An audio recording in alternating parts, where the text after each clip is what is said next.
Het sportmoment van de eeuw. Of toch van het eerste kwart van de eeuw. Wij gaan er naar op zoek en jij kan in de HBVL-app stemmen op één van deze momenten. Nina Der Waal is de eerste Belgische gymnaste die Europees kampioen en wereldkampioen werd. Maar de Truijense zal vooral herinnerd worden vanwege haar gouden medaille aan de brug met ongelijke leggers tijdens de Olympische Spelen in 2021 in Tokio. Een echt kippenvelmoment. Max Verstappen groeide op in Maaseik, maar bleek al vroeg veel te snel om binnen de Limburgse grenzen te blijven. In 2015 werd hij de jongste F1-piloot ooit. 6 jaar later pakte hij zijn allereerste wereldtitel. Hij deed dat na een bloedstollende race in Abu Dhabi. Verstappen haalde het in de slotronde van Lewis Hamilton. Stefan Evers won in de motocross maar liefst 10 wereldtitels. Dat is ongezien. Zijn strafste toer realiseerde de legend in 2003 door in Frankrijk op één dag 3 GP-zeges te grijpen. Geen mens deed het hem voor of na. Luca Brecel trainde nauwelijks tijdens het WK in Sheffield in 2023, maar toch versloeg hij snookerlegendes Mark Williams en Ronnie O'Sullivan op fabuleuze wijze.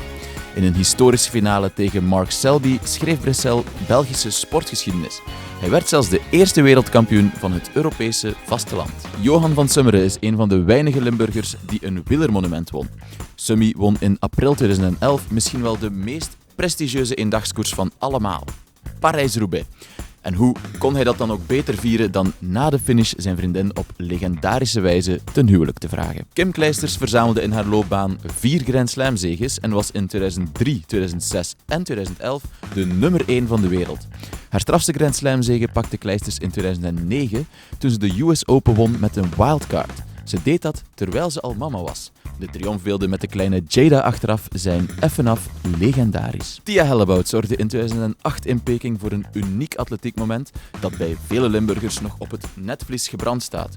De ingeweken Looise hoogspringster maakte zich onsterfelijk door bij haar eerste poging over 2,5 meter te springen. Ze pakte het Olympisch goud in het hoogspringen. Niemand in België deed het haar ooit na. KRC Genk pakte tot nu toe 4 landstitels. Die van 2011 werd de spannendste van allemaal. Zowel Racing als Standaard konden op de slotspeeldag nog de titel pakken en net die 2 ploegen keken elkaar op 17 mei in de ogen.